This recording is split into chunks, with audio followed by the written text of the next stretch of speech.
What happens when we die?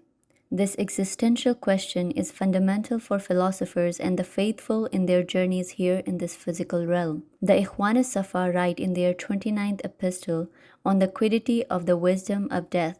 Know, O my brother, that death and life are two categories, corporeal and spiritual. Bodily life is nothing other than the soul's employment of the body. Bodily death is nothing other than the soul's relinquishment of this employment. In the same way, wakefulness is nothing other than the soul's employment of the senses, while sleep is nothing other than the soul's relinquishment of this employment. The only thing guaranteed to us in this life is death. There is no one that can escape it, except by the will of Allah. There are prophets who have transcended while alive, and thus death as we perceive it did not touch them.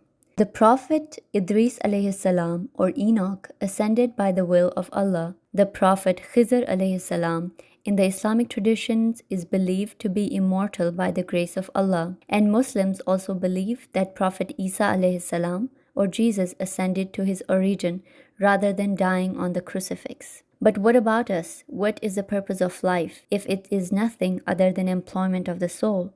Ikhwan Al-Safa further elaborates, O my brother, reflect on the condition of the soul with respect to the body is like the condition of the embryo in the womb. After death, it is like the state of a child after birth. Essentially, our souls are incubating in our body. Every hardship and struggle builds the prowess of our soul. Every moment of love and happiness nurtures our soul. Every search for truth increases our soul's awareness. The Ikhwan Al-Safa mentioned the balance between the human body and the human soul in their epistle 6 on proportions. The soul is eternal and wishes to be free from the body, waiting for its decay and inevitable death. The body is brittle, but wants to live forever, doing all it can do to stay alive. When one is not in control of the harmony between their body and soul, it leads to internal and external dilemmas. The body influences us to stay safe and fear death, to become materialistic and bind ourselves to this earth as deeply as we can.